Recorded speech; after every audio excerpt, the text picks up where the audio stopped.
Oh, this is pretty, but rustic. Coming right up on Weekend at the Cottage.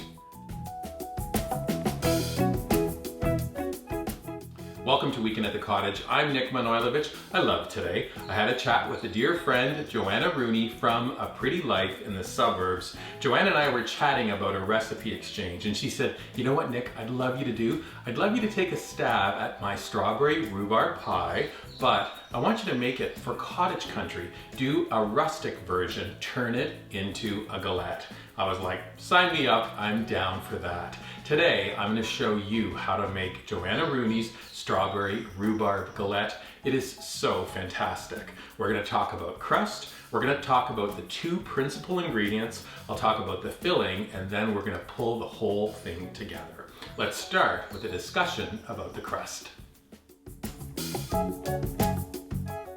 I really love Joanna's pie dough recipe, which in this case is going to be used as a crust for the galette.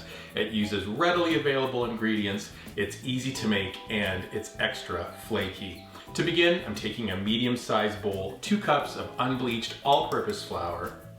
I'm sprinkling in half a teaspoon of kosher salt. I'm going to whisk those ingredients together. You know this crust is going to be flaky because it's using shortening, 2/3 of a cup of shortening. You can use a pastry cutter, 2 knives, or your fingers, as I've done. Clean hands into the bowl. We're going to rub the flour and shortening together. Last step, we're adding some water, 1/4 cup of water, drizzle it in, stir it in, and then bring that dough together by hand. I'm going to transfer it onto wrap it up, and stick it in the fridge. Now, time to talk about the two main ingredients, strawberry and rhubarb. The combination of strawberry and rhubarb is a big deal in cottage country and everywhere else. These two ingredients together is phenomenal. We're going to start with strawberries. You can pick them up at your local market or a U-Pick farm. I bring the strawberries home, give them a rinse, trim away the leaves, and then I quarter them and roughly chop them. Remember, the vibe for this dessert is relaxed and chilled, so your chopping doesn't need to be perfect. When you are chopping your strawberries, keep a couple back like I've done here. I'll be using them a little bit later for garnish. Second ingredient is rhubarb. Rhubarb looks like this, a big broad leaf and stalk. I got my rhubarb across the lake. I went to visit my friend Barb. She has a beautiful place. We sat and looked at her garden. She has some chickens, new addition to her life. And then she sent me off to the vegetable garden, reaching down to the bottom of the stalk, sharp knife, I trimmed off a bunch of rhubarb. Just as I was leaving, Barb says, you know, by the way, you've got rhubarb growing up there in your ditch. And I was like, I'm surprised I'm not in the ditch at this point. I did make a pit stop though, picked up some wild rhubarb. I brought it inside, trim away the leaves. Leaves are toxic, so we discard them. Then we take all those stalks and roughly chop them. I love this color combination, pale green, pink, and then the red of the strawberry. Perfect for our filling. Let's make that filling next. The filling Joanna has created for this recipe is really tasty. I'm taking a large bowl. We're adding 2.5 cups of the chopped strawberries.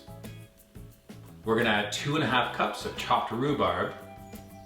Next, we're sprinkling in 1/4 cup of cornstarch. This is gonna help the galette thicken in the oven as it bakes. Joanna likes this sweet and salty mix, so we're adding 1/4 teaspoon of kosher salt.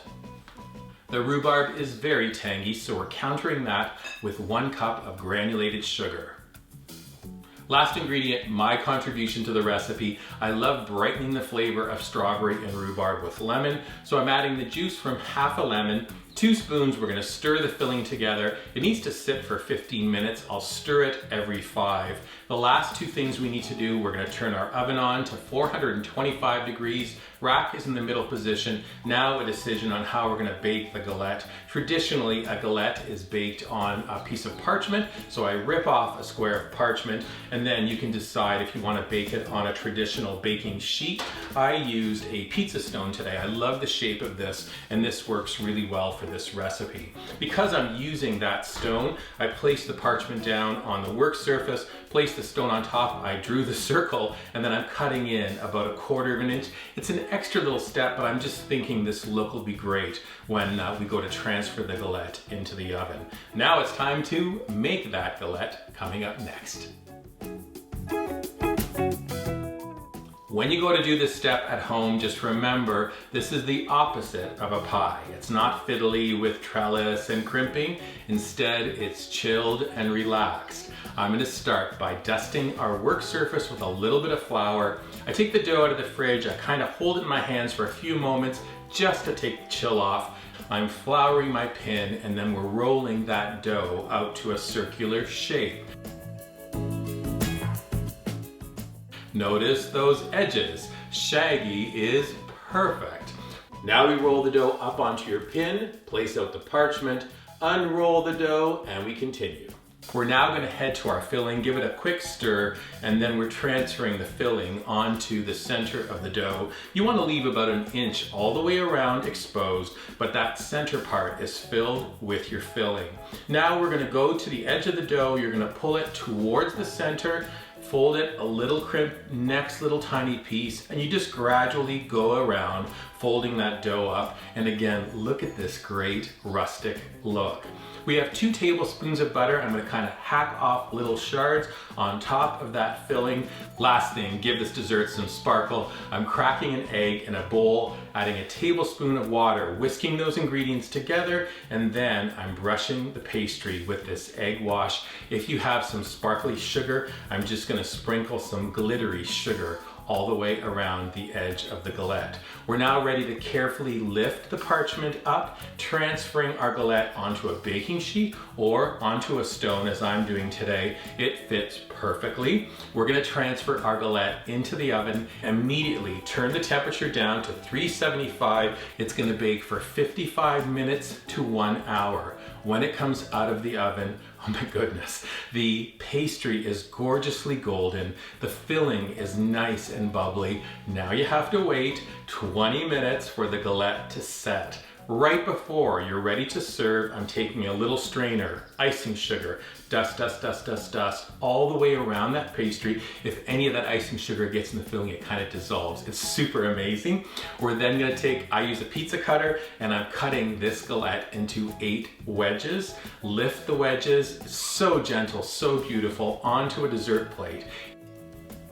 If you have vanilla, strawberry rhubarb ice cream, now's the time to use it. We're gonna add a scoop of ice cream and then some of those strawberries, remember, on top. This dessert is ready to be enjoyed. Now, talk about enjoyment. I really enjoyed this whole episode sharing Joanna's recipe, aprettyLifeinthesuburbs.com. You're gonna be able to find the full story, links to Joanna's site, pictures, the whole 9 yards on our website. Please visit weekendatthecottage.com. When you're there, subscribe to us. Look for this video on our dedicated YouTube channel, subscribe to it as well. And then finally find us on your favorite social media platforms like Pinterest, Instagram, Facebook, and Twitter. Okay, just remember, next time you need a sensational dessert idea, strawberry rhubarb galette is it. It's fast, it's really chilled, and it is so tasty. Oh, amazing. Make it, enjoy it. Till next time, bye. Beauty, love.